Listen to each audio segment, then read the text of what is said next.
Hello, everyone. This is Tom Fox. I'm the Compliance Evangelist, and I'd like to welcome you to 1 Month to Better Third-Party Management. This month's podcast series is sponsored by Opus. Opus helps free your business from the complexity and uncertainty of managing the risks associated with your customers, vendors, and third parties. By combining the most innovative third-party risk management and know your customer compliance SaaS platforms with unparalleled data solutions, Opus turns information into action so your business can thrive. Opus solutions include the Hyperos ABAC Accelerator, the leading platform for third-party risk management. To learn more, go to www.opus.com. Opus is an appropriate sponsor for this month as I'm focusing on third parties, the third-party risk management process. Over the next couple of weeks, I'll be looking at the management of third parties after the contract is signed. We're going to take a look at auditing, relationship management, training, continually monitoring and updating your own third-party program. This is an incredibly important month on my 1 month series this year, and I'm sure that you will garner some new techniques that you can incorporate directly into your third-party risk management program. This is Tom Fox. Thank you very much for listening. Day 18, Freight Forwarders and Express Delivery Services. The FCPA enforcement world is literally littered with cases involving freight forwarders, brokers, and agents in the shipping and express delivery area. Both the DOJ and SEC have aggressively pursued third-party business relationships where bribery and corruption have been found in this arena. This is particularly true where companies are required to deliver goods into a foreign country with the assistance of a freight forwarder or express delivery service.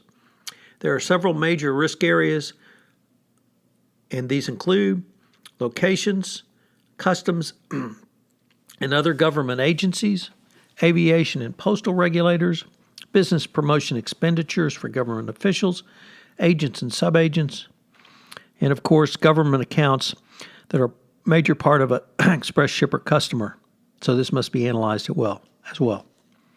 How can a company respond or at least reduce its potential FCPA risks with regard to a logistics company, freight forwarder, or express delivery company?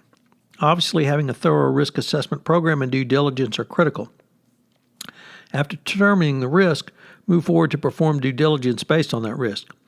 However, there are some general questions that you should ask, both internally and to your prospective vendor. Number one, relationship. What is your relationship with the third party? It is purely arm's length. Is the sales agent making a solicitation? Is it a consortium, which may be a lower risk? Is it a partnership of a JV, which you also control? Is it a subcontractor supplier? All answers to all of these questions pose different levels of risk. 2. Business formation. What is the character of the third party? Is it a U.S.-based company subject to a robust national anti-bribery, anti-corruption law? Is it publicly owned or privately owned? Who else do they represent? How long have they been in business? Who are the principals? And what are the government?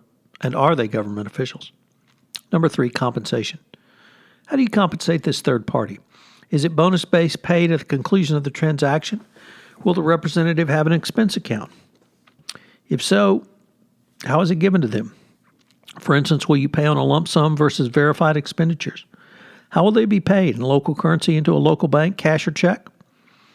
What's the level of compensation? Are you overcompensating based upon the market? Are you taking a chance a third party could share it with others? 4, location. What's the geographic location? And is it one of the usual suspects on the Transparency International Corruption Perceptions Index?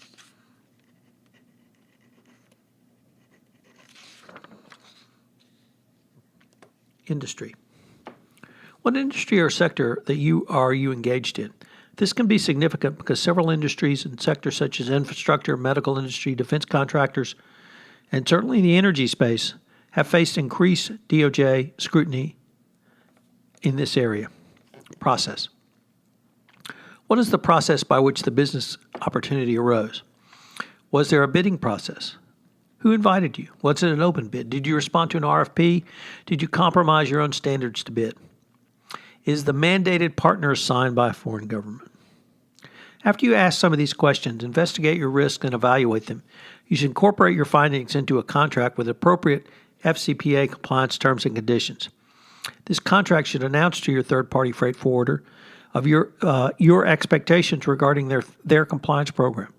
Your contract should allow for the management of the compliance relationship. Your contract should require training and certification to be verified by you, by a verified provider, or your company. You should also have a business relationship manager.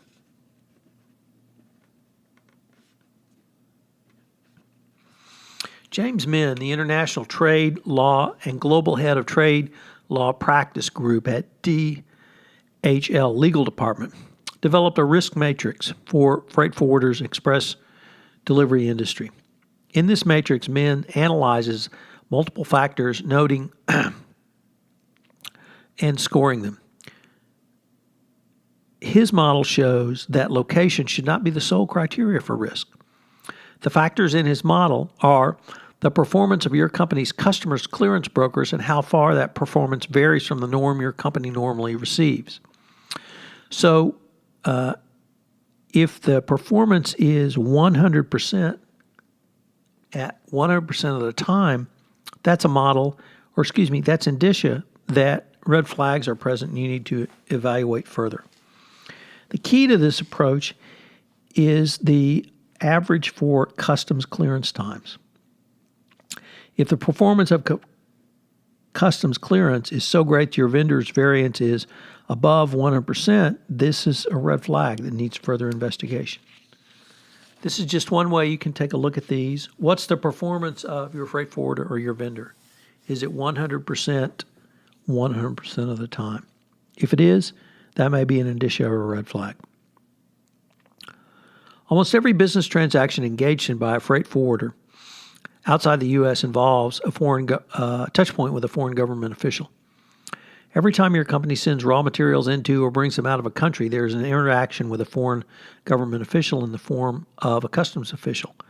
Every customs transaction involves a payment to a foreign government official or a foreign government, and every transaction involves some form of foreign government regulatory process.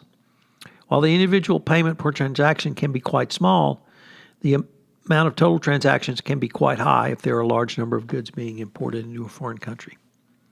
Conversely, interacting with international tax authorities can present problems similar to those with customs officials, but the stakes can often be much higher since tax transactions may be less in frequency but higher in financial risk. These types of risks include the valuation of raw materials for VAT purposes before such materials are incorporated into a final product, or the lack of segregation between goods to be sold on a foreign country's domestic market as opposed to those of which may be shipped through a free trade zone outside that country's domestic market. If you are utilizing the services of a third party in any of the transactions I've talked about in today's podcast, that company's actions will go a long way in determining your company's liabilities. You must have a thoughtful process and document that process. Also, you've got to operationalize that process by having your frontline business relationship manager be a key interaction point between you and the freight forwarder or customs broker. So what are the three key takeaways for today? Well, number one, express delivery services and freight forwarders present unique compliance risks. And this is because anytime they cross a border, they're going to have a government touch point. It can be inbound, it can be outbound, it can be ingress, it can be egress. It doesn't matter. There's going to be a government touch point. And how have you worked to manage the risk of that government touch point? Number two, there must be a business justification to bring on a new express delivery service or freight forwarder into high-risk jurisdictions. Why are you bringing somebody new on? Do you have a worldwide contract with several companies that you can utilize? And then finally, I talked about the model developed by James Min. Take a look at that model and that risk matrix and see if you can utilize it in other areas or modify it to your own company. This is Tom Fox. Thank you very much for joining me for day 18, and I hope you'll join me tomorrow for day 19 of 1 month to better third-party management. This is Tom Fox. I hope you've enjoyed this episode of 1 month to better third-party management. If you have listened to this podcast on iTunes, I would greatly appreciate it if you would rate this podcast, as it will help our rankings and help us get the word out on this most unique podcast series in compliance. Also, if you have any questions, please feel free to email me at tfox@tfoxlaw.com. This is Tom Fox. Thank you very much for listening to today, and I hope you will listen tomorrow on another episode of 1 month to a better third-party management.